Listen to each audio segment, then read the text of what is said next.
Welcome back to another Creator Collective podcast. And today, we bring you all the experts in the field and people that work on a very high level. And today we have Mr. Gordon, someone who works with one of the top creators in the field, Mr. Vic Blends. If you haven't seen him on Instagram, TikTok, wherever, he's the barber that goes around giving the free haircuts. I can stop right there. You know exactly who I'm talking about. This is the creator behind that mastermind, Mr. Gordon. So, Mr. Gordon, tell us a little bit about your story and what got you started. Well, first of all, this is my first podcast, so this is really cool. Wow. This is really exciting. So thank you for the opportunity. And, but yeah, I mean, I got my start probably like a lot of people, just consuming a lot of social media. One of my favorite YouTubers was Casey Neistat. And so like when he started vlogging, that's why I picked up the camera, not because I loved movies or anything, but just because I liked recording stuff. And so, yeah, I just started recording my day to day. And then I didn't really know what I wanted to do. And then kind of figured out after I graduated that film school was an option. And then I did film school for a little bit, but ended up dropping out. And then I've just been doing my own thing since then. So we got a nice story built up already. But let's go ahead and start off with the creator that you saw on YouTube. What was it that sparked you? Because I know a lot of people say they get inspiration, but I want to know what specifically got you like, yes. I don't know. Casey Neistat really like his storytelling, like at the time, like he's just a phenomenal storyteller. And how intricate his like vlogs were at the time, like now everybody does that. Everybody does like the setup shots on like TikTok and social media. But like at that time, like 2014, 2015, like that was so new, especially the DSLR. Like he was one of the first people that like had a big like camera to vlog with. And I don't know, it was really interesting because like I said, I didn't get into making videos because of movies or television, but it was interesting to see creating like basically a TV show or like a short form show. Sorry, lost my train of thought. A short form show that's so easily accessible to everyone. And so I kind of just started doing the same thing because I'm very nostalgic. And so like I like recording like everything. And so like in high school, that's all I did. Like I didn't really have a plan. It was just kind of like make something. It was just fun to like record and have those memories. So take all these random pieces and put the puzzle together, essentially. Yeah. Okay. All right. So now let's transition to film school. What film school you went to, and tell us about that journey. I went to SCAD, but not in Savannah. Okay. Actually, the campus here in Atlanta. Okay. After graduating, I really didn't know what I wanted to do. I applied to a bunch of schools. I wasn't really good at school, so I didn't get accepted to a lot of schools. SCAD was one of the few schools that I got accepted to. And so I went to SCAD thinking that, you know, since I made videos, I thought since it's a specialty school that I would like be taking film classes and all this other stuff, like instead of like a regular school where you take 2 years of regular classes and then you do what you are studying. But I didn't realize that was the same thing at SCAD or like at an art school. And so I was taking like drawing and painting and all these other classes. And I get kind of why you need to take those. But at the same time, I was like paying a lot of money for this school and not really getting the education that I really want. So I stayed for about 8 months and then I ended up dropping out and moving back to North Carolina, where I'm from, and just ended up working landscaping for a year before moving back to Atlanta. Okay.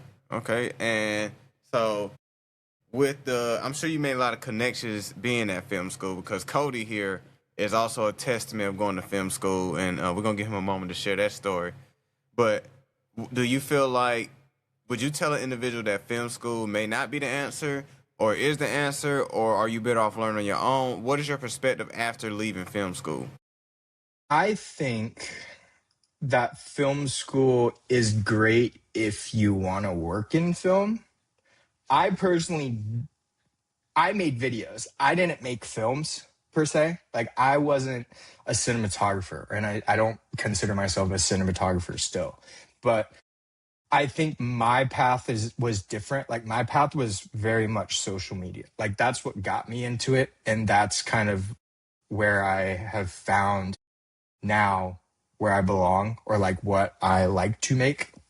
But I think film school is great if you know, like, I want to work on productions. I want to work on set. Like, I want to do higher, bigger projects. Like, I don't think it's necessary if you're just working in like marketing or whatever. It's a good addition, like it's good knowledge and it's good help, but like I don't know if it's necessary for if you want to make unless you want to make like movies or No, production. that is a very good point because I didn't really know the difference when I started going to Full Sail. The difference between a cinematographer and just being a videographer on set. And they give you that title, the digital cinematographer bachelor degree, and you're like, wow, that's great. But then, of course, as you go along, you realize that there's more to it than just being a videographer or being a cinematographer. You kind of got to choose the path, and you, like you say, you don't learn everything that you think you need to learn, and you may end up taking some classes you shouldn't even be taking while you're there. So you do feel like you're kind of wasting your money, but in a sense, you kind of got to get out of it whatever you put in. And I feel like that's with almost anything. A lot of people do waste a lot of time, but you're absolutely right that they absolutely do give you extra classes that you feel like you shouldn't be taking when you're paying that much. And let me say, like, I definitely feel like if I stayed, it would have been beneficial. But at the time, I didn't think that I wasn't very happy. I think part of it was the school itself too. Like, it wasn't that big. I wanted to go to a bigger school. It was very like small, compact. I didn't really like the structure of the classes. So it was all like personal stuff. Not to say that the school was bad. I just don't think it was the right fit for me. Maybe if I went to a different school, or maybe if I went to the Savannah campus that was way more developed and had more classes available, it would have been a different story. But I just don't think it was the right fit for me as a school, personally. Okay, so now that we left film school and now we attacking this social media content super hard, what is the approach now? Well, after I dropped out, I was going to transfer. So my original plan after graduating was to go to Florida State because my Okay. best friend was going to go there and we were going to room together. I didn't get in. I was applying out of state, and it was a lot harder to get in out of state than in state. Yeah, no, like always. And yeah. And so my plan was to transfer to Tallahassee Community College and like do 2 years and transfer into Florida State. But my dad was actually the one that told me, he was like, do you really want to go to school right now? Like, is this really what you want to do? Like, jump from one school to the next, like, right this moment? I was like, I don't know, maybe. He's like, why don't you take a year off, like, work, find a job, and then, like, we can talk about it again in a year, or, like, talk about it again in a year. And so I moved back home to North Carolina, lived with my friend, did landscaping for a year. And that's where I kind of got into, like, the like mindset of like finding my own work. So while I was doing landscaping, I was taking like freelance like gigs, shooting concerts and really anything, weddings, whatever came across my plate. And funny enough, one of my friends, after literally exactly a year later after I dropped out and moved back home, one of my buddies that I had not hung out with since fourth grade, he lives in Atlanta, and he's like one of the best videographers that I know. Like, I learned all of my video stuff from him. But he's like, yo, I'm starting a company in Atlanta. We had been talking like on Instagram and stuff. Do you want to like come join it and work? And so that's how I came back to Atlanta and moved here. That was up. That was up. So let's go ahead and get to the point where we all been waiting on. So you found this special creator that has tons of followers on social media now.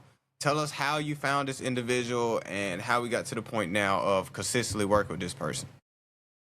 So Vic was this is another story. It's like a web of back and forth and back and forth. So my senior year, when I was still living in Fayetteville, one of Vic's friends, who was my mutual, I didn't know Vic at the time, asked me, but she knew I did video, and she was like, "Hey, I like your videos.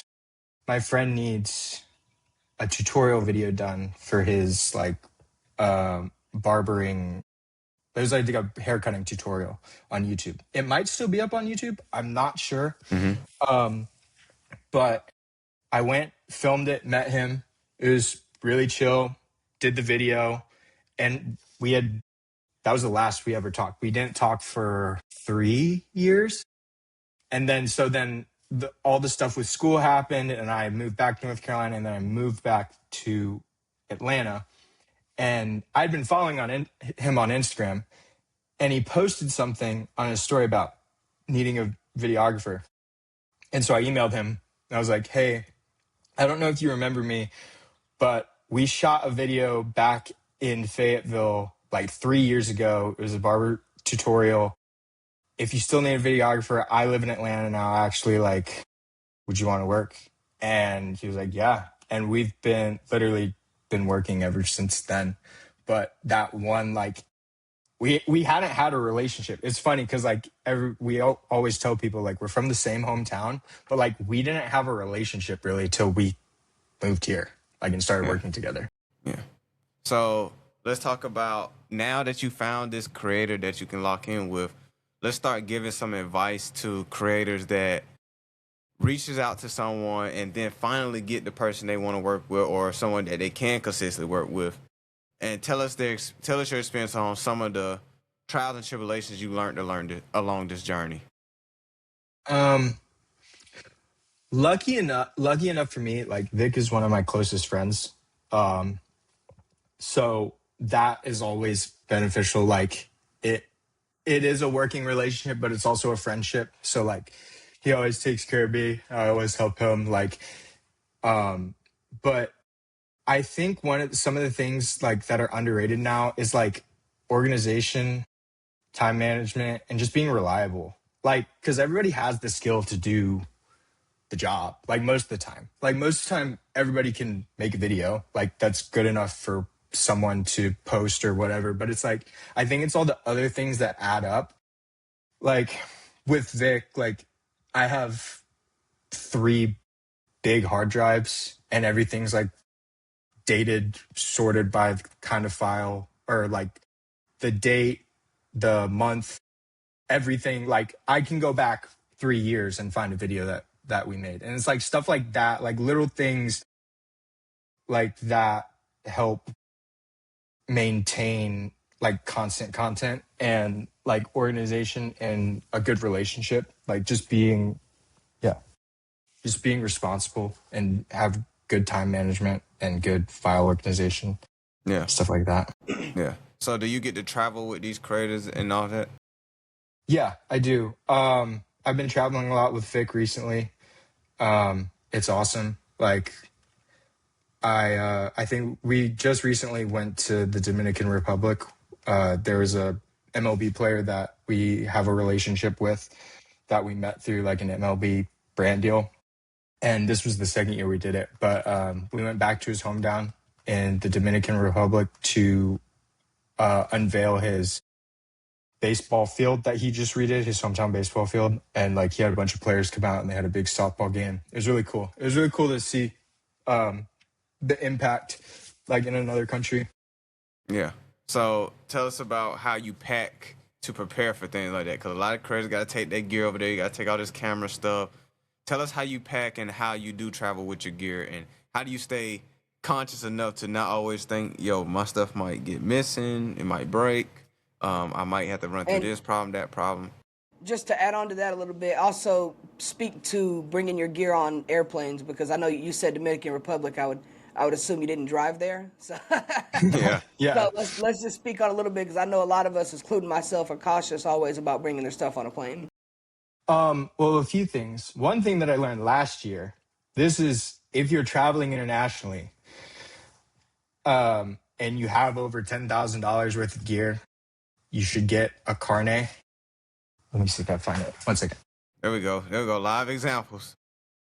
This thing, because I tried to enter, I was dummy, and I went through customs, and they were like, I told them what they were asking me all the questions about what I do, and they're like, "Oh, so you have camera gear? Is it worth more than $10,000?" And I have my big I carry everything in a Pelican case, and they were like, "Is it over $10,000?" I was like, "Yeah." I didn't want to lie, and then they tried to make me pay taxes on all of my gear because they couldn't verify that I bought all of it in the United States. So that's what this is for. This is basically you sign it when you get the customs agent when you leave the country, and then when you enter the country, and then when you leave the country again and enter the United States, you get this signed. But yeah, this is really important if you're carrying a lot of gear, traveling internationally. But yeah, other than that, I carry a Pelican case. I think it's the Pelican Air 1535 because it's the biggest carry-on. Yeah. But yeah, I normally always carry that unless I know I'm going somewhere where we don't have like a hotel or somewhere where it's like we're going to be on the go all the time. Then I'll bring a camera backpack. But my did you ask about what gear I use or just how I pack? More so, we just want to know, how do you pack and package everything when traveling right now? Yeah. I use a Pelican case, and then I have a backpack, and I also there's like a Patagonia sling that I really, really like. I've been using that to carry because I don't really carry much other gear. Like I'll just have the body and then a lens and then a mic or whatever. No and then tripod? nah, not really. It's always just a pain, and like with internal stabilization now, and then stabilization on like DaVinci, it's pretty like I can get it pretty stable. Like it's not too bad if I'm holding it. But the satchel bag is perfect because it can hold like my DJI mics and then another lens. It can hold a bunch of other stuff, portable charger, but it's small enough to where I'm not like lugging around and it doesn't hurt my back. It's probably the best thing I've ever bought. Yeah. So Okay. I heard you say that you use the biggest Pelican case you can use as a carry-on.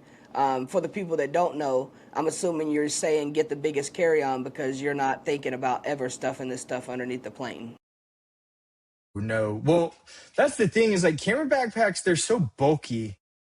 You can barely like I don't want to shove that under the seat. Like I don't want it to get crushed, or also there's no leg room at that point either. Yep. So it's like even if I have my big camera backpack, because I think I have the big Peter McKinnon camera backpack, even that like it doesn't even fit under the seat because it's so like fat. Every time I try, they're like, you got to put it up top. So I always just roll with the Pelican case also, just because it's also so much more like protected. Yeah. Like It's a hard body case. Yeah. Can't go wrong with that. Did you get the one with like the automatic? Well, it came with the foam on the inside. You had to buy all that. I have not the like cutting pieces one, but like the Velcro, Okay. the padded stuff. Yeah, that's the one I have. Okay. All right. So let's talk about this. Are you creating on the go? Are you, when you get back from traveling, you're editing? Tell us how fast you have to turn around this work. I mean, pretty fast. Like social media is definitely like time is of the essence. Everything is like kind of dated. So like stuff like it's old news very fast. So we try to get it out as fast as possible. But that's something we're working on this year as a team, is like trying to we're like in the process of getting an editor right now to like add. So like if we're traveling, because it's hard, like when we're traveling, like if I'm gone for a week and then come home and then we have to leave 2 days later, like it's hard for me to get stuff done, but also like have time to like decompress a little bit and like get ready. And so yeah, right now it's just me, but we're in the process right now of getting someone to like help take on like editing and also shooting here when like if I'm editing something, because right now I think I have like 3 videos to edit technically. But yeah, it's definitely a lot, especially with travel. It's really hard to like find time and time that you want to take to edit when you're really, really invested. Because also, like, when you're burnt out, you're not going to make the best edit because you're just so, your mind is not fully in it. So Yeah. So how do you fight through those burnout moments? honestly, it's been really, the past 2 years were honestly really hard. I experienced really bad creative burnout. And that's the thing, is like, normally making videos is the escape. Like, it's what I enjoy doing. And now it's even my job. So like, when you experience creative burnout in your career field, it makes it really hard. Like, it's really depressing and it's not a lot of fun. And like, this year I really focused on making stuff for myself, like just like videos and whatever for myself to make. And I think that helped a lot. Finding like the fun in it again. And it's really helped me like shift my focus and be able to be like, if I am feeling that way, it's like, oh, maybe I need to just make something for myself and make something. Because for the past 3 years, I think all I did was like make stuff for other people. I barely made anything for myself because I was just so like, when I wasn't working, I was like, oh, I don't want to do, like, I don't want to edit. I don't want to shoot. Like, I don't want to bring my camera. And then it kind of turned into like a disdain for my work, which is the opposite of what I want. So this year I kind of like shifted my focus, and I've been focusing on making stuff for myself. And I think that is how you always will fall in love or keep love for what you do. It's just like doing what you like without anyone else interfering. Okay, if you can summarize everything into 5 key points, what advice would you give to a beginner today? Well, one, be an easy person to work with. That's not saying compromise, but that's just saying like, don't be a diva. Like, don't be afraid to learn. Just be very open, be very nice. Cause you never know like who you're talking to really, and like who can help you or who will want to help you after that interaction. I think being just an all around good person, an open person is, key. Two, don't be afraid to take free work. I know free work is kind of like a gray area right now, but like when you're just starting out, like I was telling my friend this, I was like, if I'm starting out, my thing was, I don't want to set too high of an expectation with pay if I don't really have anything to show. I rather than give it, like, offer it for free, be like, hey, I'm like, this is my first try. I want to make a video for you, and then them be impressed and maybe offer like a payment later if they feel like as a tip or something. Like, I've had that happen before when I was starting out. They'd like tip me or whatever, and I was like, that's really cool. But yeah, the don't set people's expectation too high if you Exactly. really don't know what you're doing. I think that's a big thing. Another key point, I'm trying to think. Don't be afraid to ask. Like, don't be afraid for concerts. I shoot concerts. And so a lot of that is just cold call emailing. There's been festivals that like, I just go down the list or go down the lineup. And I'll just cold call email like management. You'll get 99% no's, but then every now and then you'll get one yes. You never know if that will be a long-lasting relationship or a one-off, but it's still good and good experience. Okay. Give me 2 more. Trying to think. Oh, here, this is kind of cliche, but like, I don't think gear matters. Like, I've realized at the start of my career, I wanted all the best cameras, and like now I have a cinema camera, and I barely use it. I'm like, it's so inconvenient, and it's so like I just want something like, now I'm shooting this on my point and shoot. And I'm like, this is like one of my favorite cameras. It's small, it's compact. I can turn it on and off and get the shot easily. I don't think gear matters. And like, I know when you're first starting out, you want the coolest camera, but like, dude, just enjoy what you have, because like I know once you get farther down the road, once you get more experience, you'll realize it's like that other camera I had was good. Especially now. Now like cameras are so much more advanced than what they were 10 years ago. So everything is really good. Everything can shoot 4K. And then last one. put me on the spot here. Right. Hey, don't feel bad. Those are 4 bangers. Those are some great advice. Yeah. Those were key points. This isn't like a key point, but it's a quote that I really like. I don't think there's anything. I don't think there's a thing. I don't think luck is a thing. Luck is really when preparation meets opportunity. And I think there's a lot of like instances in my career where it's like for instance, Vic was preparation and opportunity, and like I was prepared and the opportunity was there. But like there's this time I shot for a really big artist, like a cold call email, shot for a really, really big artist.